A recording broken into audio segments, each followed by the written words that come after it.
Unwrapped horror, a Christmas nightmare. The Christmas lights flickered ominously, casting long shadows that seemed to twist and writhe like dark, evil hands. The tree stood in the corner of the room, its ornaments glinting like bloodshot eyes.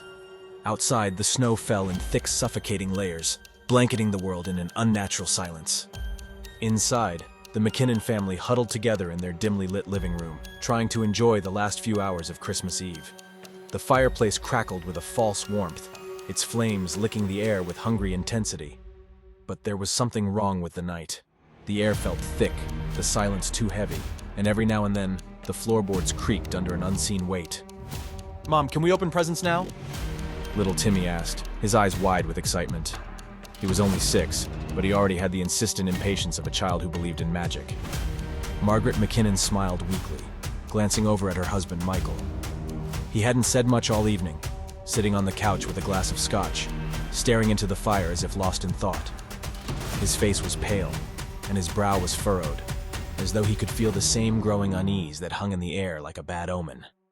"Sure, Timmy," Margaret said, trying to sound cheerful. "Let's open them." She had just started to gather the brightly wrapped gifts beneath the tree when a strange sound broke the silence. A low, rumbling thud that vibrated the floorboards. The house seemed to shudder in response. Margaret froze, her hand hovering above the gift bag, her heart racing. "What was that?"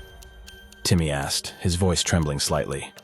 I don't know," Michael muttered, his eyes darting to the shadows in the corners of the room. Another thud. Closer this time. Louder. Margaret's blood ran cold. It was as if something was moving beneath the floor. "Let's just get the presents, okay?" she said, her voice unsteady.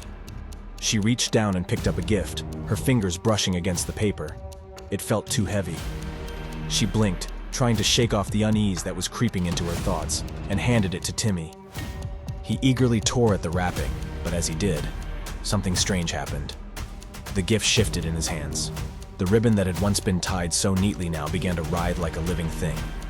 Timmy gasped and dropped it, but the box didn't fall to the ground. Instead, it hovered inches above the floor, as though held by invisible strings. The lid popped open on its own, and a dark, smoky mist began to leak from within.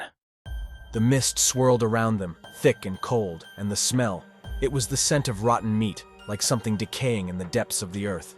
The presence around them started to tremble, shifting, as if the gifts themselves were alive. Margaret stepped back, her breath quickening, her skin crawling. "What is happening?" she whispered, her voice shaking. The presents began to move, slowly at first, like puppets on strings. A teddy bear, once soft and warm, began to twitch, its plastic eyes turning toward Timmy with an eerie, predatory gleam.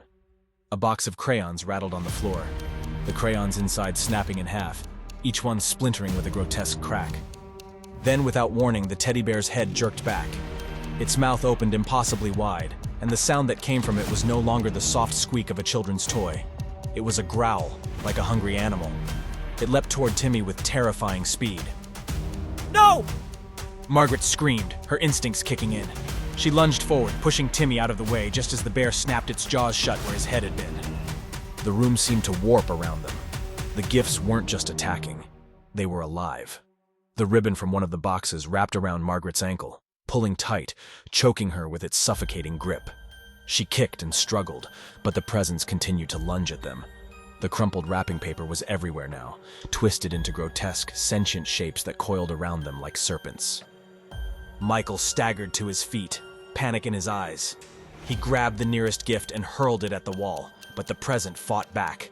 The box split open, revealing hundreds of tiny, spiny limbs that reached out like insects, clawing at the air, and the contents of the gift exploded in a mass of writhing, squirming things. "Help me!"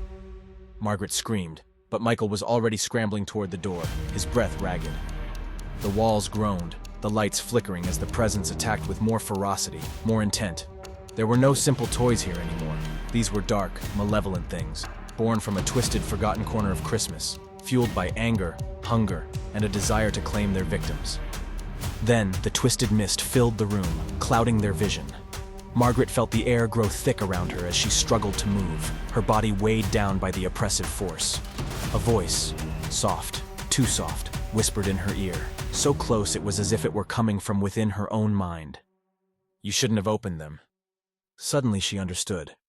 The presents weren't just gifts. They were cursed. Trapped souls bound in festive paper sent to torment the living. She had no idea how long they had been in the house.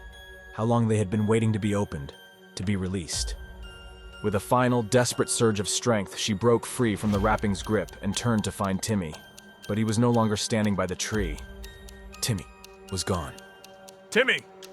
Margaret screamed, her heart pounding in her chest. But the house gave no answer, only the sound of crunching wrapping paper and the low growl of the teddy bear. She ran toward the kitchen, hoping to find him hiding, but the room was empty. Her legs faltered beneath her as she stumbled, crashing into a chair. And that's when she saw it.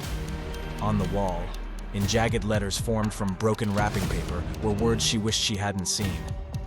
You took what was ours. The last thing Margaret saw before the darkness swallowed her whole was Michael, standing in the doorway, his face pale and twisted.